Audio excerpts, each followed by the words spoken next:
श्रीगुरुभ्यो नमः। नरसिंहोऽखिलाज्ञानमतध्वान्तदिवाकरः जयत्यमितसज्ञानसुखशक्तिपजोनिधिः अभ्रमं भङ्गरहितं अजडं विमलं सदा आनन्दतीर्थमतुलं भजे तापत्रयापहं तपस्वाध्यायशुश्रूषा कृष्णपूजारतं मुनिं विश्वेशमिष्टदं वन्दे परिव्राट् चक्रवर्तिनम्।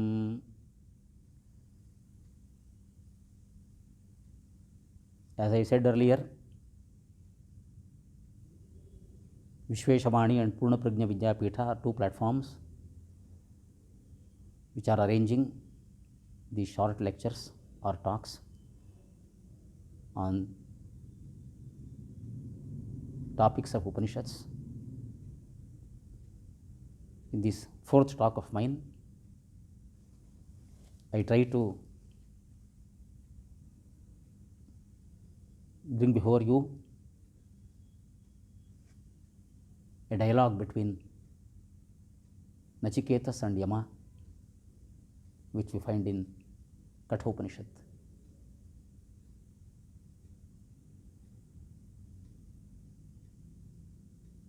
Yama offered Nachiketas to give 3 boons.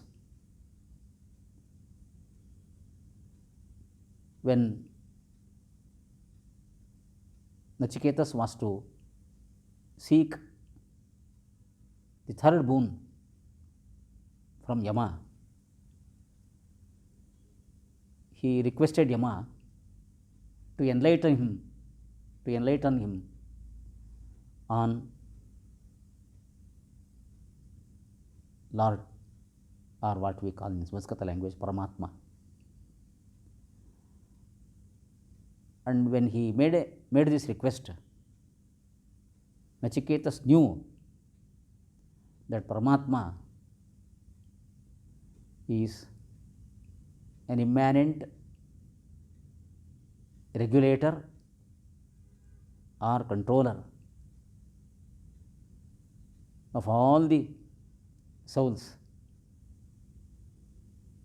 who are in bondage and who are freed from bondage. Nachiketas specially wanted to know from Yama the immanent God, the regulator of this universe,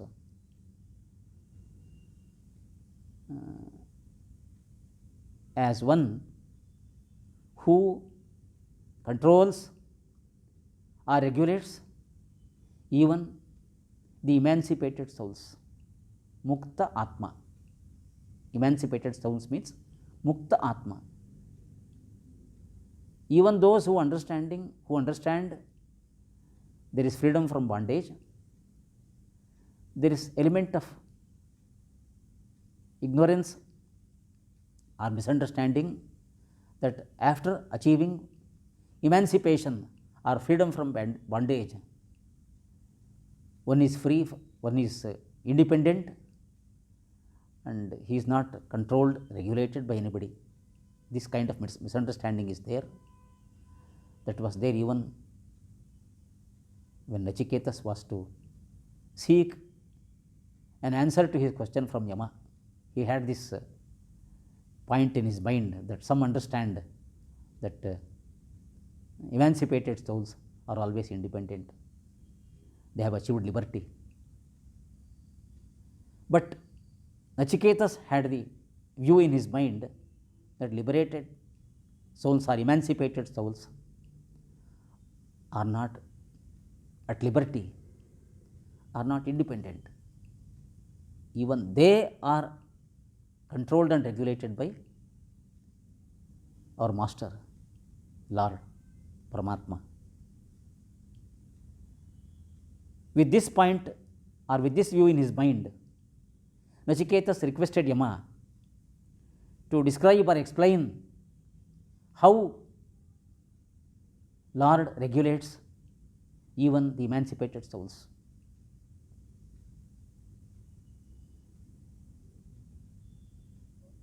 At this inquiry or at this request from Nachiketas.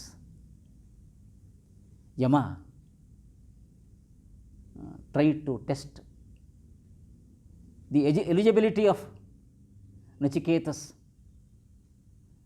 to understand this very, very subtle aspect of God's greatness, regulating even the emancipated souls is a very, very subtle aspect of God's greatness, and only eligible souls should be taught about this. That was Yama's view. So, to test the eligibility of Nachiketas, he made a point. He said to Nachiketas, look here, Nachiketas, your interest is on a very, very subtle aspect of God. It is very difficult to understand. Yama says to Nachiketas, it is very difficult to understand. Devaihi atrapi vichikitsitam, Yama said, even gods in heaven have their own doubts on this topic. Nahi sugneyaha anubhoyesha dharmaha. This aspect is not easy to understand. This is very subtle. Therefore, don't ask me or request me to enlighten you on this aspect of God. Instead, you seek material wealth in a very big measure. I shall give you that huge material wealth instead of an enlightenment on this aspect of God. I shall give you very huge material wealth, a big expanse of earth. He says he would give you a big expanse of earth and other material comforts in a very big way. Listening to this, Nachiketas says, any huge wealth is not permanent. Any huge wealth is not permanent. And those who possess that huge wealth and enjoy in a myriad way through this wealth, their sense organs become weak. Therefore, there is no point in acquiring wealth, huge or small. There is no point in acquiring wealth. That is the understanding of Nachiketas. And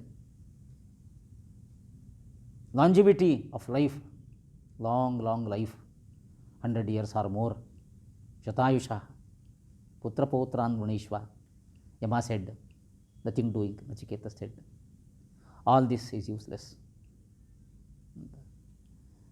No one is ever satiated with all the comforts, all the wealth in the world. Therefore, I don't want this wealth. He refuses to accept the huge wealth offered by Yama, and he insists on learning the greatness of Lord, which is regulating even the emancipated souls. Nachiketas emphatically says he wants enlightenment only on this point and nothing else. He refuses all the huge material wealth flatly. On this refusal to acquire material wealth satisfies Yama, and he considers that Nachiketas is fully eligible to understand the very subtle aspect of the greatness of God. And then Yama preaches to Nachiketas what he wanted. Before preaching this aspect to Nachiketas, Yama says to Nachiketas, Vidyapriya, you are a lover of knowledge. Only a lover of knowledge can acquire knowledge. Who acquire knowledge for the sake of earning wealth, they are not lover of knowledge, they are lover of wealth. And knowledge is only a means to earn that wealth. And Nachiketas did not belong to this category, acquiring knowledge to earn material wealth. Nachiketas did not belong to this category. He never wanted any material wealth. He wanted knowledge for the sake of knowledge. Yama says that, therefore, he agrees to preach what Nachiketas wanted, and in this context, Yama says, Shreyascha preyascha manushyametah tau samparitya vivinakti dhiraha shreyo dhiro abhipreyaso vrinite preyo mando yogaksheman vrinite. So, all the arrangement in this universe can be brought under two heads, Shreyas and Preyas. Preyas is material comforts, worldly comforts is Preyas. Shreyas is getting out of this bondage from ignorance and sorrow permanently, that is Shreyas. People who study this universe, try to understand this universe, come to know these two aspects of this universe, Shreyas and Preyas. And wise chooses Shreyas, and the ignorant one, dull one, chooses Preyas. Preyaha mandaha yogaksheman vrinite. Mandaha, only an ignorant person, only a dull person chooses worldly pleasure, and an intelligent person, a wise person, chooses only Shreyas. And you are belonging to the first category, choosing the Shreyas. That way, Yama appreciates Nachiketas' attitude. Through this dialogue, Upanishad gives an understanding, gives an instruction to all the readers of Upanishads, the interested persons of this world, to choose the path of Shreyas and renounce the path of Preyas. Here ends my fourth talk, and I offer my gratitude to organizers of these two platforms, and my pranams to Shri Swamiji Vishwaprasanna Tirtharu, the Kulapati of Purna Prajna Vidyapitha. Shri Krishna Arpanamastu.